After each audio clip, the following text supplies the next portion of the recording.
언젠가 읽은 글인데 그 내용을 제가 잠깐 소개를 하면, 새해가 되어서 강들이 한 곳에 모여서 대화를 했다고 합니다. 독일에서 발원해서 유럽을 거쳐서 흑해로 들어가는 다뉴브 강이 말합니다. 내가 매일 날라주는 이 배들을 보시오. 나는 이렇게 위대한 일을 하는 강입니다. 그러자 적도 남쪽의 고원지대에서 발원해서 아프리카 북동부를 지나서 지중해로 흘러들어가는 나일강이 질 수 없다는 듯이 이렇게 말합니다. 나는 이 세상에서 제일 긴 강이요. 그러고는 어깨를 으쓱대면서 자랑을 했습니다.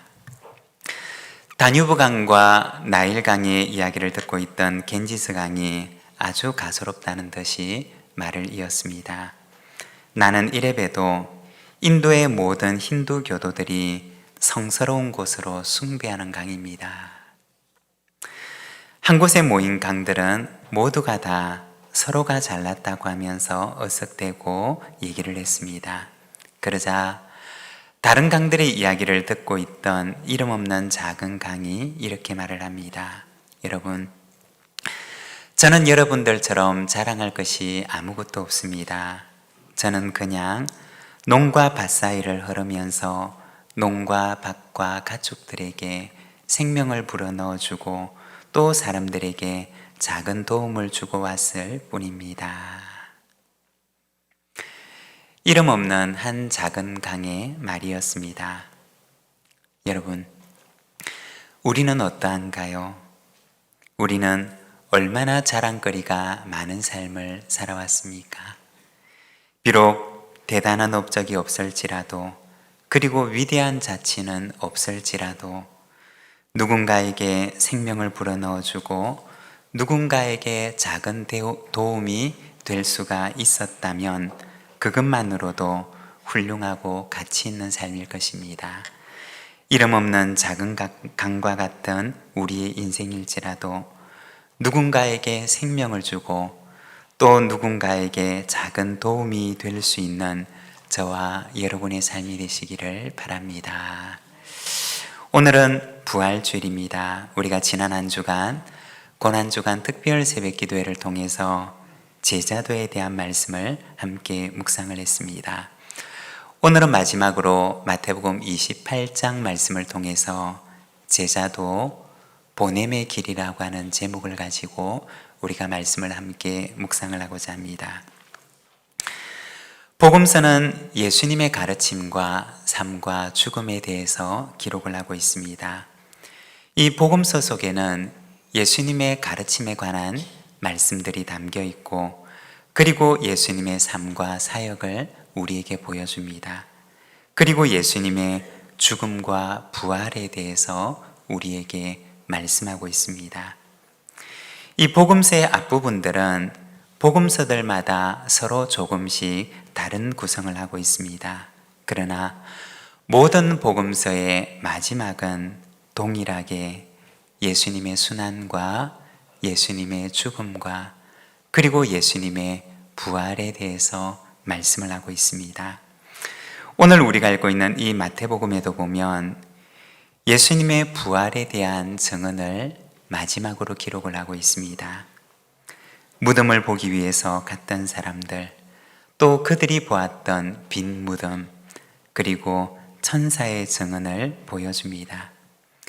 그리고 부활하신 예수님을 직접 만났던 사람들의 이야기를 기록을 하고 있습니다. 신학교에서 신학 수업을 할 때 바울 신학에 대해서 수업을 들었던 적이 있었습니다. 그때 수업의 주제가 바울의 생애 가운데 바로 바울의 회심에 대한 부분이었습니다. 이 바울의 생애를 신앙의 눈으로가 아니라 이성의 눈으로, 그리고 학자의 눈을 가지고 하나님을 제외한 눈을 가지고 바울의 생애를 연구하다가 보면 반드시 마주할 수밖에 없는 한 대목에 이르게 된다고 합니다. 그것은 바로 바울의 회심과 그리고 그 회심 이후의 바울의 삶입니다. 무엇이 바울의 삶을 그 이전과는 다른 완전히 180도 다른 삶으로 바꾸어 놓았는가? 바울의 삶을 이토록 바꾸어 놓았던 그 원인과 요인이 무엇인가? 바울의 생애를 연구하면서 아무리 다른 설명을 가지고 다른 방법을 가지고 이것을 설명해 보려고 하지만 그러나 결코 설명할 수가 없는 순간에 이르게 된다고 합니다.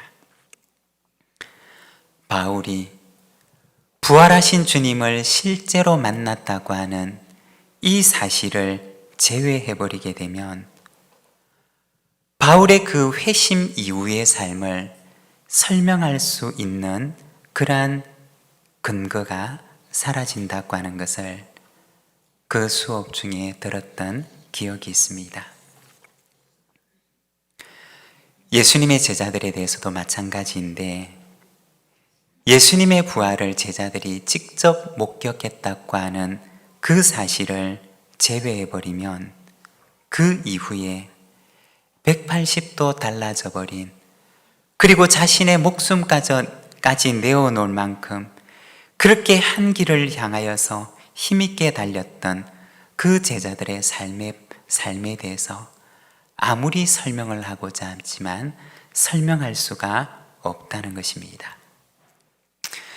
모든 복음서들은 한결같이 그 복음서의 마지막에는 부활하신 주님을 만났다고 하는 바로 그 사실을 기록을 하고 있습니다.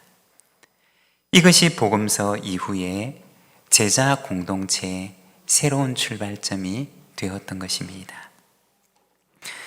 그리고 모든 복음서들마다 동일하게 기록하고 있는 것이 있는데 그것은 바로 부활하신 주님의 제자들을 향한 마지막 부탁입니다.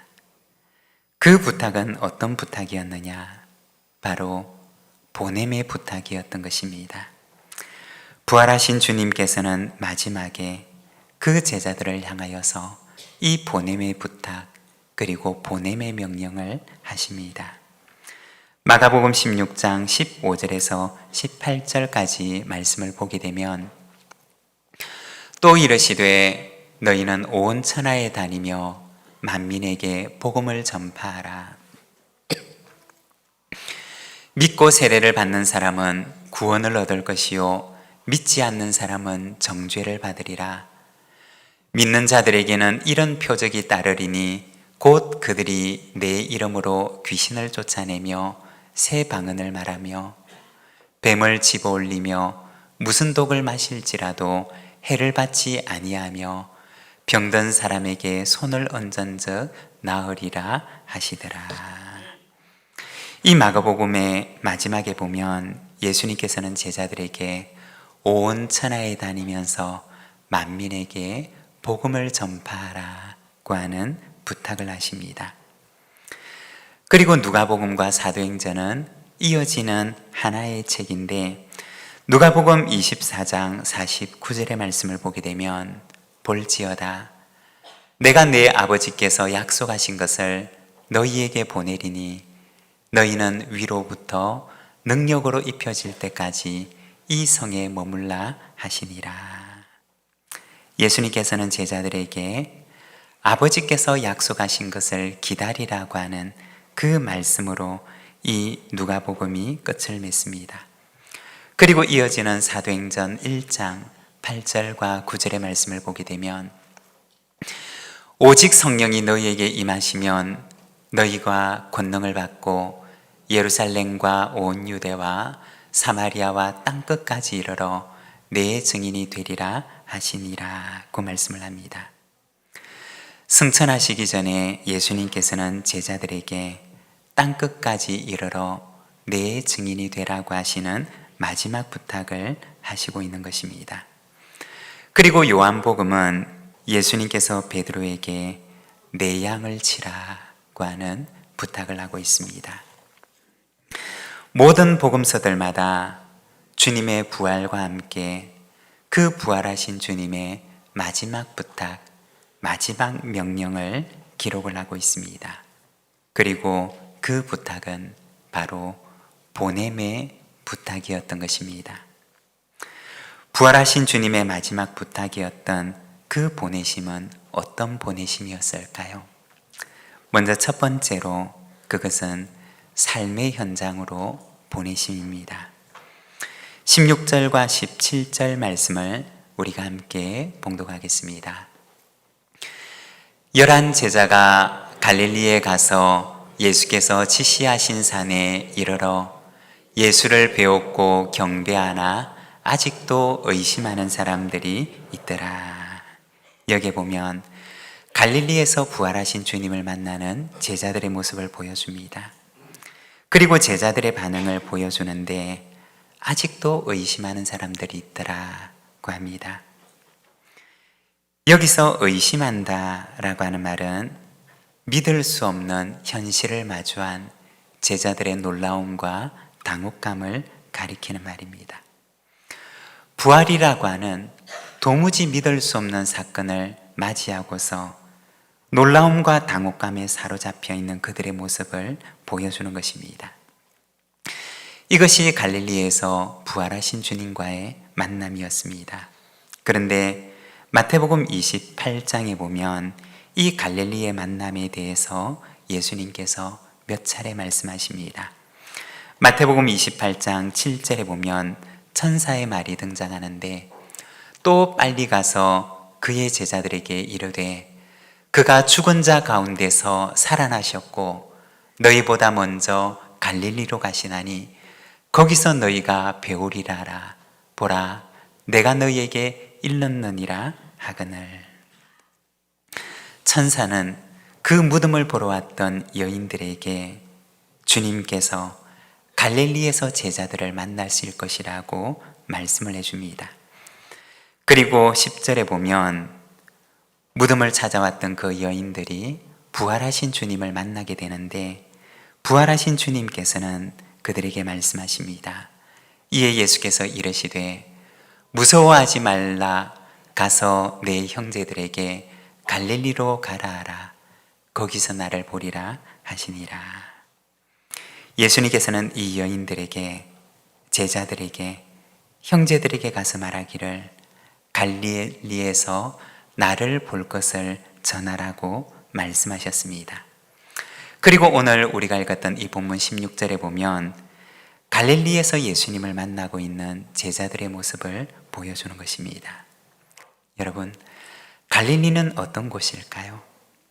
갈릴리는 어떤 곳이길래 예수님께서는 이 갈릴리에서 제자들을 만나기를 원하고 계시는 것일까요? 먼저 첫 번째로 이 갈릴리는 제자들이 예수님을 처음으로 만났던 곳이었습니다. 그리고 처음으로 예수님과 함께 사역을 시작했던 곳이었습니다. 그리고 예수님께서는 바로 그곳에서 제자들과 함께 만나자고 말씀을 하는 것입니다. 왜 그러셨던 것일까요? 그것은 바로 새로운 시작을 의미하는 것이었습니다. 예전에는 아무것도 모르고 예수님을 따랐지만 예수님이 누구신지 정확하게 알지도 못하고 무지 속에, 때로는 불신앙 속에 예수님을 따랐지만 그러나 예수님께서는 처음 만나셨던 그곳으로 이 부활하신 주님과 다시 만나도록 초청하고 계시는 것입니다. 무엇을 말하는 것이냐? 부활의 빛 아래에서 새롭게 시작하는 부활의 공동체의 그 출발을 선언하시는 것입니다. 아마도 부활의 주님을 만나고 난 이후에 그들에게 모든 것이 달라졌을 것입니다. 그들에게 익숙했던 모든 것들이 그들의 눈에는 새롭게 열리는 것을 경험했을 것입니다.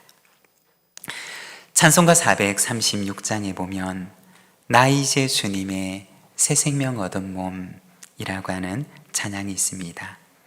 그 찬송가 3절에 보면 산천도 초목도 새 것이 되었고 라고 찬양을 합니다. 우리가 반주를 부탁하지는 않았는데 우리 그냥 한번 우리 불러보겠습니다. 나 이제 주님의 새 생명 얻은 몸. 우리 3절 산천도 초목도 새 것이 되었고,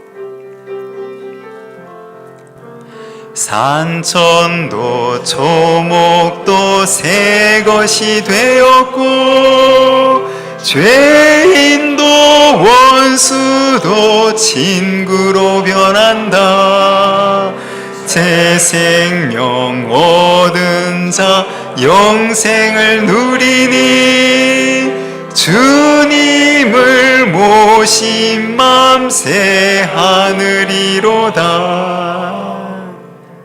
감사합니다. 여러분, 아마도 이 찬양의 가사처럼 부활하신 주님을 만나고 난 뒤에 제자들의 그 눈에는 이 산천이, 모든 피조물들이 새롭게 보이는 그와 같은 경험을 하게 되었을 것입니다. 갈릴리에서의 만남은 어떤 만남이었느냐? 새로운 출발의 만남이었습니다. 모든 피조물들이 새롭게 보이는, 그들의 눈이 열리는 만남이었던 것입니다. 그리고 갈릴리는 어떤 곳이었느냐? 바로 그들의 삶의 자리였습니다. 그곳에는 그들의 가정이 있었고, 그들의 친구가 있었고, 그들의 이웃이 있었고, 그들의 부모가 있는 그들의 삶의 현장이었습니다. 바로 그곳에서 예수님께서는 그들을 부르셨고, 또한 부활하신 주님께서는 그곳에서 그들을 만나셨던 것입니다. 여러분, 부활하신 주님께서 우리를 보내시는 곳은 어디일까요? 그곳은 바로 우리의 가정입니다. 그곳은 바로 우리의 이웃이고, 그곳은 바로 우리의 일터이고, 부활하신 주님께서는 오늘도 우리를 갈릴리에서 만나자 라고 말씀하시며 우리를 우리의 삶의 현장을 향하여 보내십니다. 그리고 그곳에서 너는 나의 증인이 되어, 예수 그리스도의 증인이 되어 살아가라고 말씀을 하십니다. 사랑하는 여러분, 우리의 삶의 현장에서 작은 예수가 되어 살아가는 저와 여러분의 삶이 되시기를 바랍니다. 그리고 두 번째는 제자의 삶으로 보내십니다. 18절에서 20절 말씀을 우리가 함께 봉독하겠습니다. 예수께서 나와 말씀하여 이르시되, 하늘과 땅의 모든 권세를 내게 주셨으니 그러므로 너희는 가서 모든 민족을 제자로 삼아 아버지와 아들과 성령의 이름으로 세례를 베풀고 내가 너희에게 분부한 모든 것을 가르쳐 지키게 하라. 볼지어다 내가 세상 끝날까지 너희와 항상 함께 있으리라 하시니라. 아멘.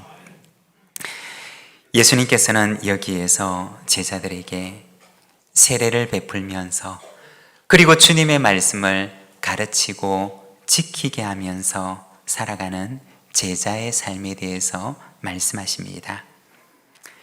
세례를 받고 세례를 베푼다 라고 하는 것은 작은 출애굽을 의미하는 것입니다.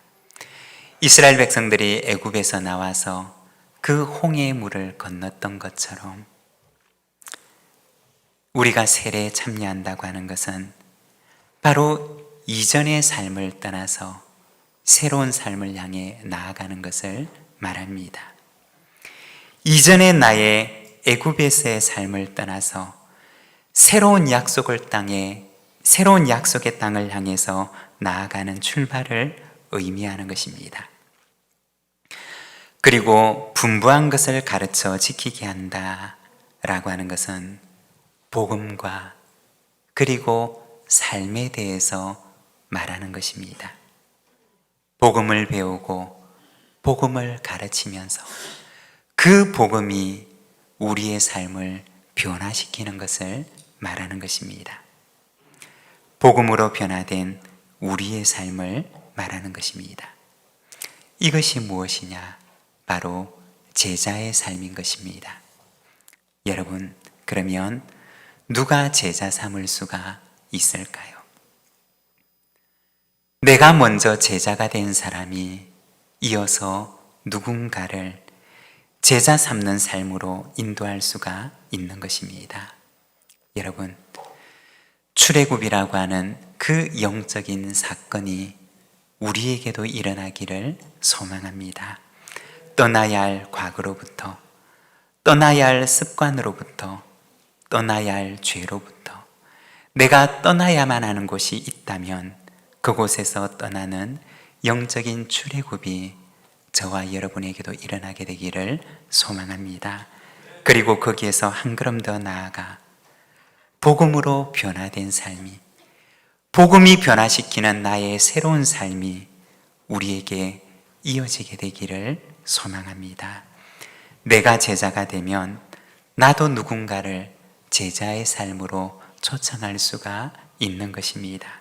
이러한 제자의 삶이 저와 여러분의 삶이 되기를 소망합니다. 그리고 세 번째는 임마누엘의 약속과 함께 보내십니다. 20절의 말씀을 우리가 함께 봉독하겠습니다. 내가 너희에게 분부한 모든 것을 가르쳐 지키게 하라. 볼지어다 내가 세상 끝날까지 너희와 항상 함께 있으리라 하시니라. 아멘. 우리가 마태복음 말씀을 보게 되면 이 마태복음은 바로 임마누엘의 약속을 우리에게 보여주십니다.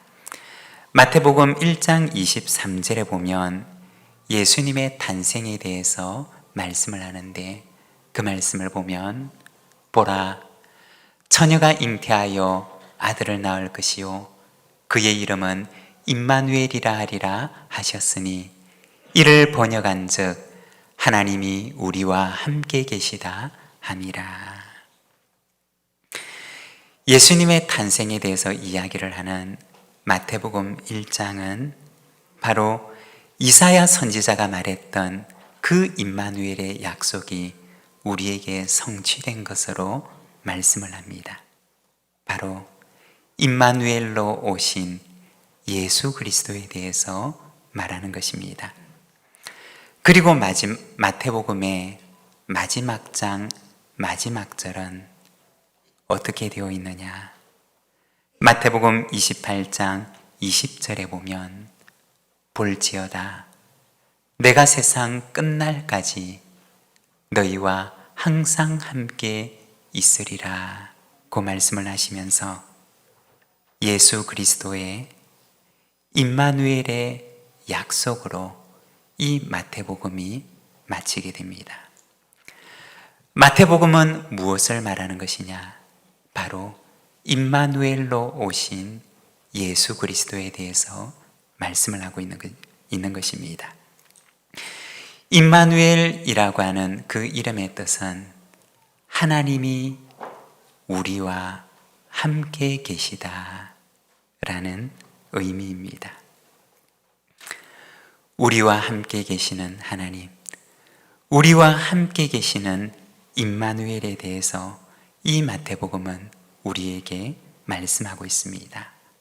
여러분, 우리 주님의 그 약속처럼 임마누엘 주님께서 세상 끝날까지 우리와 함께 하시는 줄로 믿습니다. 언젠가 조금 이른 나이에 세상을 떠나신 한 집사님의 이야기를 들은 적이 있습니다. 세상을 조금 일찍 떠나신 여자 집사님께서는 시를 참 잘 쓰셨던 국어 선생님이셨습니다. 이분의 시를 이분께서 주신 그 시집 안에 참 재미있는 내용을 보았던 적이 있는데 이분은 아버지와 자신이 아무리 봐도 전혀 닮은 게 없더라고 합니다. 그런데 어느 날 보니 자신이 아버지와 닮은 것이 한 가지가 있었는데 바로 발가락에 무좀이 닮았다 라고 하는 시를 적은 것을 본 적이 있습니다. 그런데 이분이 뇌에 암이라고 하는 병이 생기게 되었고, 그리고 그 병이 다시 재발하면서 결국 이 집사님께서는 세상을 떠나시게 되었습니다. 그리고 그분의 남편이 되시는 집사님에게서 이 아내 되시는 분의 그 마지막 임종에 대한 말씀을 듣게 되었는데, 그 집사님 하시는 말씀이 아내를 보내는 나는 너무나 힘든데 그런데 떠나는 아내는 너무나 평온하더랍니다. 그리고는 아내 되시는 분께서 너무 힘들어하는 그 남편을 보시고 하시는 말씀이 여보, 너무 슬퍼하지 마세요. 그리고 우리 내일 하늘에서 다시 만나요. 라고 하는 말씀을 하시고는 세상을 떠나셨다고 하는 이야기를 들은 적이 있습니다. 여러분, 죽음 앞에서도 그의 마음을 붙들어 주었던 그 평안은 어디에서 온 평안이었을까요? 내가 세상 끝날까지 너희와 항상 함께 있으리라고 약속하셨던 그 임마누엘 주님의 평강이 마지막 임종의 순간마저도 이 집사님의 마음을 굳게 붙들어 주었기 때문일 것입니다. 여러분, 부활하신 주님께서는 오늘도 우리를 보내십니다. 우리를 삶의 현장으로 보내시고, 우리를 제자의 삶으로 보내시고, 그리고 우리에게 임마누엘의 약속을 주어서 우리를 보내십니다. 임마누엘 주님께서 세상 끝날까지 우리와 언제나 항상 함께 계시는 줄로 믿습니다. 오늘 우리에게 주신 말씀을 생각하며 부활의 주님을 바라보며 우리 응답의 기도로 하나님 앞에 나아가겠습니다.